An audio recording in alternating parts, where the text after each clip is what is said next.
മറുഭാഗത്തിത പ്രതിപക്ഷ ഉപനേതൃസ്ഥാനത്തെ ചൊല്ലി CPM CPI തർക്കമുണ്ട്.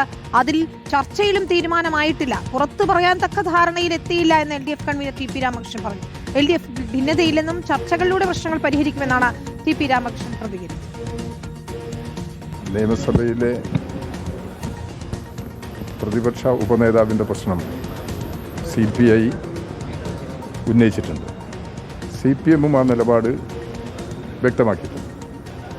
ഈ പ്രശ്നം ഞങ്ങൾ രണ്ട് പാർട്ടിയും പരസ്പരം സംസാരിച്ച് കൂടിയാലോചനയിലൂടെ പരിഹരിക്കാനുള്ള ശ്രമമാണ് നടത്തിക്കൊണ്ടിരിക്കുന്നത്. ഏതെങ്കിലും തരത്തിലുള്ള ഭിന്നതയോ മറ്റു പ്രശ്നങ്ങളോ ഇടതുപക്ഷ ജനാധിപത്യ മുന്നണിക്കകത്തില്ല. തീരുമാനം ഉണ്ടായോ ഇല്ലെന്നുള്ളത് നിങ്ങളോട് ഇപ്പോൾ പറയാൻ കഴിയില്ല. നിങ്ങളോട് പറയാൻ പറ്റുന്ന തരത്തിലായിട്ടില്ല. കമ്മ്യൂണിസ്റ്റ് പാർട്ടികൾക്ക് ഒരേ താല്പര്യമാണെന്നാണ് CPI സംസ്ഥാന സെക്രട്ടറി ബിനോയ് വിശ്വം പ്രതികരിച്ചത്. CPIക്കും CPMനും ഒരേ രാഷ്ട്രീയമാണ്. അത് LDF രാഷ്ട്രീയമാണ്. ആ LDF രാഷ്ട്രീയം ശക്തിപ്പെടുത്തിക്കൊണ്ടേ മുന്നോട്ട് പോകാൻ പറ്റുമെന്ന് CPIക്കും ബോധ്യമാണ്, CPMനും ബോധ്യമാണ്. ഇടയ്ക്കുണ്ടാകുന്ന ഏത് വിഷയങ്ങളും ആകാം, ഇതടക്കം അതെല്ലാം ഞങ്ങൾ പരസ്പരം സംസാരിക്കുമ്പോൾ ചർച്ച ചെയ്യുമ്പോഴും ഈ കാഴ്ചപ്പാട് ഞങ്ങൾ നയിക്കും. ഈ രാഷ്ട്രീയ കാഴ്ചപ്പാട് നല്ല രീതിയിൽ അവസാനിക്കും. CPM ബന്ധം എപ്പോഴും അങ്ങനെയായിരിക്കും. അതൊക്കെ സമയത്ത് കിട്ടുന്നത്.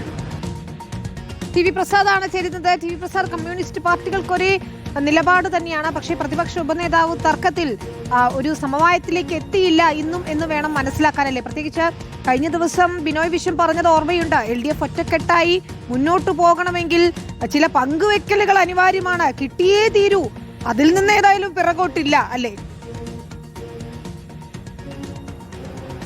അതുതന്നെയാണ് വിനീത. CPIയെ സംബന്ധിച്ചിടത്തോളം അവർക്ക് അത് കിട്ടിയില്ലെങ്കിൽ വലിയ നാണക്കേടാണ് എന്ന കാര്യം എല്ലാവർക്കും അറിയാം. കാരണം അത് പുറത്ത് പറഞ്ഞു പോവുകയും ചെയ്തു. മാധ്യമങ്ങളോടാണ് ഇക്കാര്യം തുറന്നു പറയുകയും ചെയ്ത് CPIക്ക് പ്രതിപക്ഷ ഉപനേതാവ് പദവി കിട്ടിയേ തീരൂ എന്നുള്ളത്. മാത്രവുമല്ല, ഇവിടെ ബിനോയ് വിശ്വം മാത്രമല്ല, അങ്ങ് ഡൽഹിയിൽ CPIയുടെ ദേശീയ ജനറൽ സെക്രട്ടറി D രാജയും ഇക്കാര്യം പരസ്യമായി പറഞ്ഞു എന്നുള്ളതാണ്. CPIക്ക് അത് കിട്ടിയേ തീരൂ എന്ന് രാജയും പറഞ്ഞതോടുകൂടി CPIക്ക് അതിൽ നിന്ന് പിന്മാറാൻ പറ്റാത്ത സാഹചര്യമുണ്ടായി.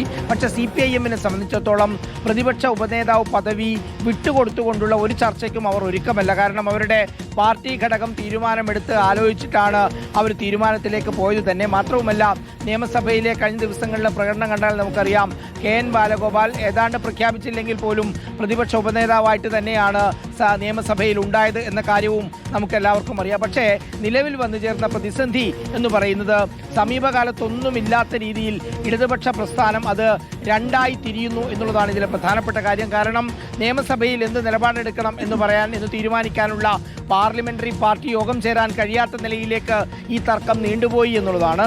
മാത്രവുമല്ല, LDF യോഗം പോലും വിളിച്ചു ചേർക്കാൻ കഴിയുന്നില്ല. UDFിനെതിരെയും സർക്കാരിനെതിരെയും അതിശക്തമായ വിമർശനങ്ങൾ ഉന്നയിക്കേണ്ട ഘട്ടത്തിലാണ് രണ്ടും രണ്ട് വഴിയിലേക്ക് പോകുന്നത് എന്നതാണ്. ഇന്ന് MN സ്മാരകത്തിലേക്ക് CPIM നേതാക്കൾ വന്ന് കാണുന്ന അത്ഭുത കാഴ്ചയും ഉണ്ടായി. സാധാരണ തിരിച്ച് AKG സെന്ററിലേക്കാണ് CPI നേതാക്കൾ പോകാറ്. എന്തായാലും ഇന്നും മഞ്ഞുരുകിയില്ല, തീരുമാനമുണ്ടായില്ല. ഇനിയിപ്പോൾ എന്ത് ഫോർമുലയിലാണ് CPIയെ തളയ്ക്കുക എന്ന കാര്യമാണ് എല്ലാവരും ഉറ്റുനോക്കുന്നത്. വിനീത, ശരി, LDF ഏതായാലും ഒറ്റക്കെട്ടായി മുന്നോട്ട് പോകും, മുന്നണിയിൽ ഭിന്നതയില്ല എന്ന് പറയുന്നുണ്ട്. പക്ഷേ പ്രതിപക്ഷ ഉപനേതൃസ്ഥാനത്തിൽ തീരുമാനമായില്ല, സമവായമായില്ല ഇനിയും എന്നതാണ്. കിട്ടിയേ തീരൂ എന്ന നിലപാട് CPI ഉണ്ട്, വിട്ടുവീഴ്ചയില്ല എന്ന്.